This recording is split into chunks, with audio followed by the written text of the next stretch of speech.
हर रोज एक नई कहानी देखने के लिए चैनल को सब्सक्राइब करें और बेल आइकन दबाना ना भूलें। जया काफी गुस्से में लाल आंखें लेकर आदित्य के ऑफिस जाती है और वो ऑफिस के गेट के की होल से देखती है कि आदित्य और रोशनी एक सोफे पर बैठकर एक दूसरे को किस कर रहे हैं। ये देखकर जया का गुस्सा सातवें आसमान पर पहुंच जाता है और वो तेजी से आदित्य के ऑफिस के गेट पर दस्तक देती है।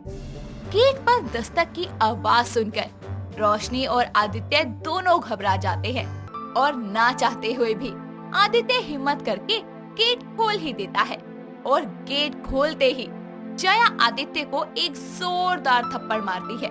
ये सब देखकर रोशनी के तो पसीने छूटने लगते हैं और जया खुद को गुस्से में भरकर चिल्ला कर बोलती है, मेरी तो किस्मत ही खराब थी जो मैंने तुम जैसे धोखेबाज और मक्कार आदमी से शादी कर ली। ये सब देखने से पहले मुझे जहर खा लेना चाहिए था। आदित्य मुंबई में एक फिल्म डायरेक्टर है। वो फिल्म में काम देने के बहाने लड़कियों का इस्तेमाल करके उन्हें छोड़ देता है और इधर दूसरी तरफ जया बड़े ऑफिसर की बेटी थी।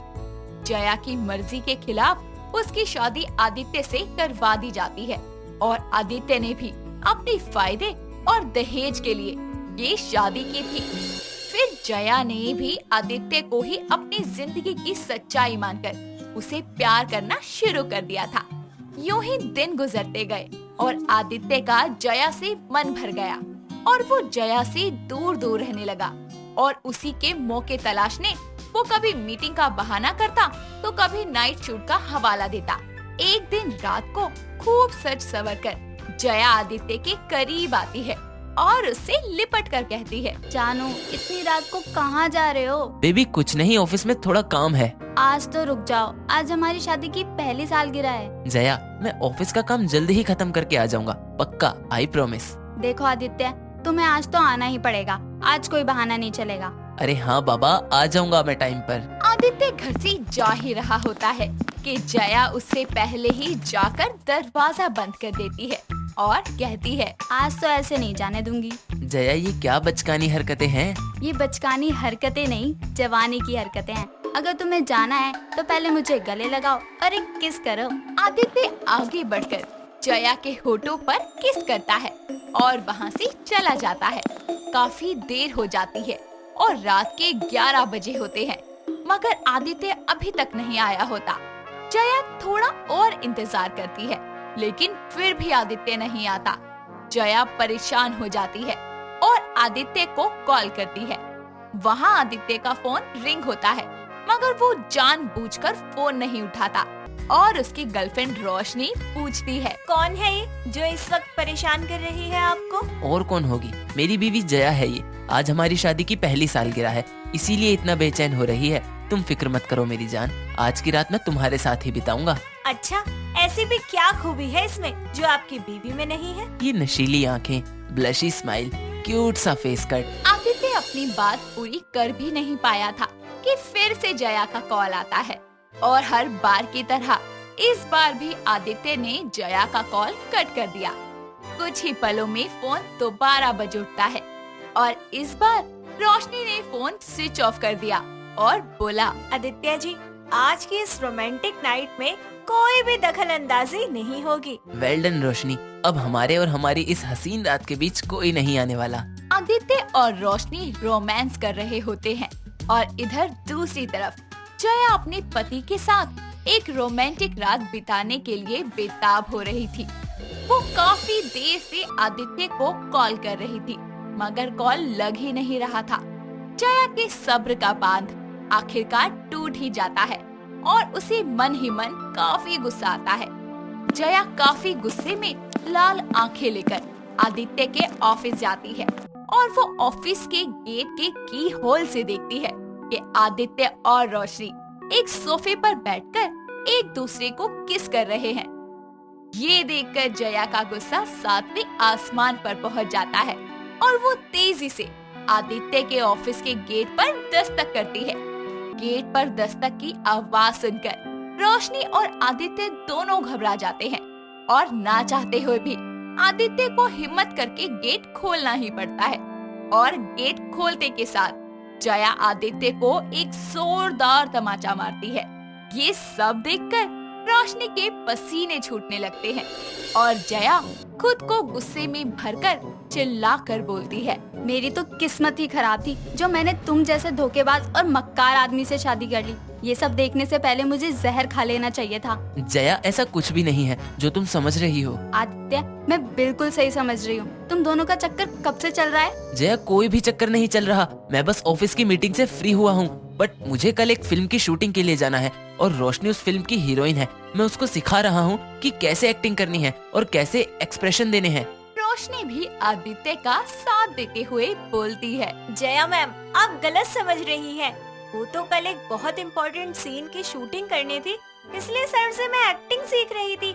वो मुझे ढंग से समझाने के लिए एक्ट करके दिखा रहे थे। बस तुम दोनों मुझे मत सिखाओ। मैं कोई छोटी बच्ची नहीं हूँ जिसे तुम कुछ भी कहोगे और वो सच मान लेगी। तुम लोगों को पता है मैं आदित्य जी के लिए कितनी परेशान थी। मैम देखिए, आप गलत समझ रही हैं, आपको गलत फहमी हो रही है। आप जैसा सोच रही हैं वैसा कुछ भी नहीं है। अगर आपको फिर भी यकीन नहीं होता तो आप स्क्रिप्ट पढ़ के देख लीजिए ना फिल्म की। आदित्य हड़बड़ी में एक लव स्टोरी वाली फिल्म की स्क्रिप्ट निकालता है और जया को दिखाता है और जया बिना देखे ही आदित्य से कहती है, देखो आदित्य, मैं साफ साफ कह रही हूँ, एक ही रजाई में दो लुगाई नहीं रह सकती। किसी एक को चुनो इसी वक्त, मी और शी। आदित्य तो जैसे ही धर्म संकट में ही फंस जाता है। उसे किसी एक को चुनना था। अगर वो जया को छोड़ देता तो जया के पिता से मिलने वाले फायदे भी छूट जाते और अगर वो रोशनी को छोड़ देता तो उसकी हवस छूट जाती। लेकिन उसे दोनों में से किसी एक को चुनना था और ना चाहते हुए भी उसे रोशनी को छोड़ना ही पड़ता है। और आदित्य बोलता है, रोशनी, तुम्हें जाना होगा इसी वक्त इस प्रोडक्शन हाउस से, जब तक मैं कुछ ठीक नहीं कर देता। अभी आदित्य ने अपनी बात पूरी भी नहीं की थी और रोशनी उसे अनसुना करके चले गई, बिल्कुल एक फिसलते हुए रेत की तरह। साथ ही साथ जया भी बिना कुछ कहे वहाँ से चली जाती है। दोनों के जाते ही आदित्य काफी परेशान हो गया, क्योंकि उसने खुद ही अपने दोनों पैरों पर एक साथ कुल्हाड़ी मारी थी। इधर जया को अब भी रोमांटिक नाइट की बेताबी हो रही थी और उसने आदित्य को कॉल किया और घर बुला लिया, जिसके बाद जया बोलती है, देखो आदित्य, अब तो मान जाओ, मुझसे गलती हो गई। वो मैं काफी गुस्से में थी। इसमें तुम्हारी कोई गलती नहीं थी, सारा कसूर तो मेरा ही था। मैं ही तुम्हें नहीं समझ पाया। छोड़ो इन पुरानी बातों को, चलो मिलकर एक नई रात की शुरुआत करते हैं। आदित्य इस घटना को जल्दी भूल गया और जया के साथ रोमांस करने लगा। वो रोमांस तो जया के साथ कर रहा था, मगर उसका दिलो दिमाग अभी भी रोशनी पर था। अफसोस, रोशनी भी अब उससे प्यार करने लगी थी। आदित्य अगले दिन सुबह उठा और तैयार होकर निकल पड़ा रोशनी की तलाश में, लेकिन वो तो मुंबई छोड़कर जा चुकी थी और फाइनली जया ने एक रजाई में दो लुगाई रहने नहीं दी। नैना एक बहुत ही पढ़ी लिखी और समझदार लड़की थी। वो हमेशा से ही डॉक्टर बनना चाहती थी। उसके माता पिता पढ़ाई में अच्छे मार्क्स लाने के लिए उसे प्रेशराइज करते रहते थे। वो दिन रात किताबें पढ़ती रहती थी, यहाँ तक कि कॉलेज के हॉलिडेज में भी वो सारा दिन बस पढ़ती ही रहती थी। इतनी कड़ी मेहनत करने और देर तक जागने की वजह से उसकी आंखों पर मोटा सा चश्मा लग गया था। ऐसे ही एक दिन सुपरमार्केट में वो अपनी माँ किरण के साथ शॉपिंग कर रही होती है और उसे अपनी एक स्कूल की दोस्त मिलती है। हे, यू आर नैना, राइट? ओह हाय अनु, तुम क्या कर रही हो आजकल? मैं वो आर्ट्स पढ़ रही हूँ। यू नो ना, मुझसे ज्यादा पढ़ाई नहीं होती। वैसे कल से तो कॉलेज के हॉलीडेज हैं। कहाँ जा रही हो तो फिर हॉलीडेज पे?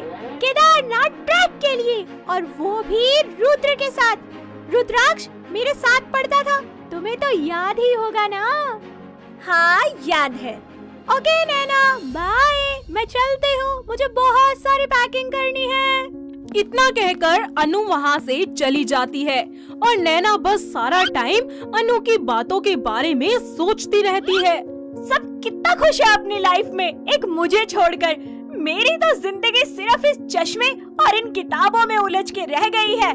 मैं भी सबकी तरह खुले आसमान में उड़ना चाहती हूँ, अपनी जिंदगी को अपनी शर्तों पे जीना चाहती हूँ। हाँ, मैं ये कर सकती हूँ। वो अपना फोन उठाती है और तुरंत ही अनु को कॉल करके केदारनाथ ट्रैक जाने के लिए अपनी भी टिकट बुक करवा लेती है। अगले दिन ट्रेन पकड़ने के लिए रेलवे स्टेशन पर चली जाती है, जहां सामने से बड़ी ही तेजी से आ रहे रुद्र यानी रुद्राक्ष सक्सेना से उसकी टक्कर हो जाती है। ए मिस्टर, क्यों शताब्दी एक्सप्रेस की तरह भागे आ रहे हो? थोड़ा देखकर नहीं चल सकते? ओह, आई एम सो सॉरी, मैं बस थोड़ा जल्दी में था। तुम रुद्र हो ना? Mister Rudra Saxena, DSM school last year 2015 last bench और पक्का लोफर जो हमेशा चिल करता था। वाओ, गूगल किया है मेरे बारे में स्वीट हार्ट। लगता है बहुत करीब से जानती हो मुझे। बहुत अच्छे से mister Rudra. Hey wait, if I am not wrong, तुम नैना हो ना? वही स्कॉलर नैना। अरे तुम्हारे इस चश्मे को कैसे भूल सकता हूँ मैं। हाँ, और तुम मेरे ही पेपर से चीटिंग करके पास होते थे। अगर मैं ना होती तो क्या होता तुम्हारा? हाँ, वो तो है। इतने टाइम बाद तुम्हें दोबारा मिलकर बहुत अच्छा लगा चश्मेश। तभी वहाँ नैना की आवाज सुनकर अनु आ जाती है और कहती है, नैना, क्या तुम साथ चलने के लिए रेडी हो? अनु, ये मिस चश्मिश हमारे साथ जा रही है क्या? यस रुद्र। ओके, फिर तो बहुत मजा आएगा। वो तीनों केदारनाथ ट्रैक पहुंच जाते हैं, जहां उनके कई और दोस्त पहले से ही उनका वेट कर रहे होते हैं। नैना सबसे घुलने मिलने की बहुत कोशिश करती है, पर उसके सिंपल लुक और चश्मे के चलते सब उसका मजाक बनाते थे। वो अपना ज्यादातर वक्त अकेले ही बिताती थी। ये सब देखकर रुद्र को बिल्कुल भी अच्छा नहीं लगता और वो उससे बात करने के लिए उसे स्नोफॉल के टाइम पर एक लॉन्ग वॉक पर ले जाता है और उससे बात करता है। क्या हुआ नैना, तुम इतनी उदास क्यों हो? किसी से बात भी नहीं करती? क्योंकि मैं तुम लोगों जैसी नहीं हूँ ना, कूल डैशिंग। मैं तो एक सिंपल सी बोरिंग लड़की हूँ जो बस हमेशा किताबें ही पढ़ती है। अरे तू बहुत कूल है नैना। तू बिना किसी को बताए हम अनजानों के बीच ट्रिप पर आ गई। अब इससे ज्यादा कूल और डेयरिंग क्या होगा? सच बोल रहे हो ना तुम? कोई शक है क्या मैडम आपको? नहीं, बिल्कुल भी नहीं। हाय, तुम्हारी स्माइल पता है कितनी डेंजरस है। मेरे पास दिल होता ना तो पक्का तुम्हारी स्माइल पर आ जाता चश्मेश। अब चले? रुद्र उसे हाथ पकड़कर अपने साथ वापस कैंप ले जाता है, जहां वो लोग काफी मजे करते हैं। नैना अब खुशी खुशी पूरा ट्रिप रुद्र और अनु के साथ एंजॉय करती है। धीरे धीरे नैना को रुद्र से प्यार होने लगता है और वो उसे अपने दिल की बात बताने जाती है। तो फिर कल से हम सब अपनी अपनी लाइफ में बिजी हो जाएंगे। नहीं नैना, मैं अब वो पुरानी जिंदगी नहीं जीना चाहता यार। क्या मतलब है तुम्हारा? मैं दुनिया देखना चाहता हूँ नैना, एक जगह से दूसरी जगह, कभी यहाँ तो कभी वहाँ। थक जाओगे रुद्र, दुनिया बहुत बड़ी है। आखिर कितना चलोगे, कितना भागोगे? नैना, मैं एक एडवेंचरस लाइफ जीना चाहता हूँ जिसमें हर तरीके का फन हो।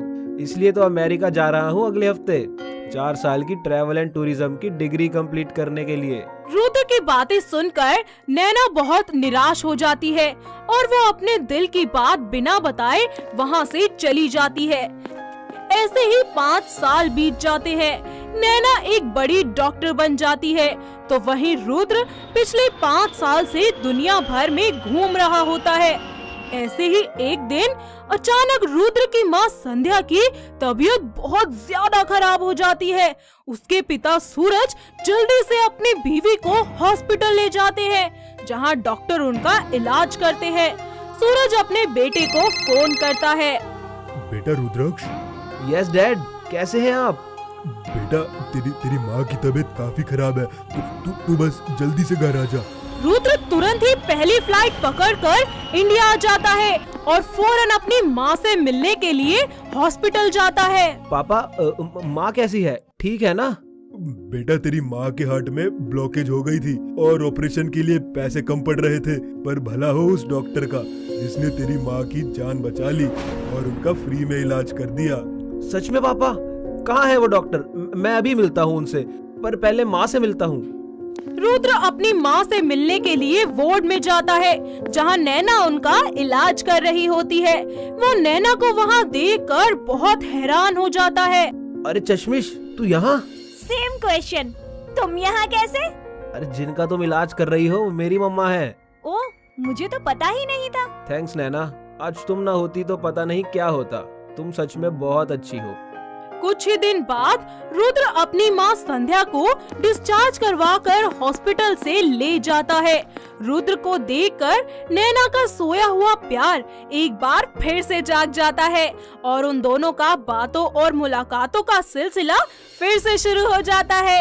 ऐसे ही एक दिन रुद्र नैना को अपने घर पर डिनर पर बुलाता है। नैना, मैं आज सबके सामने तुमसे कुछ कहना चाहता हूँ। हाँ रुद्र, बोलो, क्या बात है?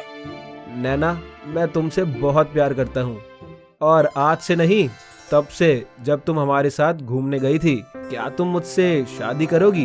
Yes Rudra, I love you too so much, इतना सारा। इस तरह रुद्र और नैना शादी करके हमेशा हमेशा के लिए एक दूसरे के हो जाते हैं। नैना खुशी खुशी अपने ससुराल की सारी जिम्मेदारियां संभालती है और साथ ही अपना काम भी करती है। थोड़े ही समय बाद वो प्रेग्नेंट हो जाती है और ट्विन बेबी गर्ल्स को जन्म देती है। दोस्तों, अगर आपको ये कहानी पसंद आई तो इसे लाइक करें, शेयर करें और कमेंट करके बताएं कि कहानी में आपको सबसे अच्छा क्या लगा।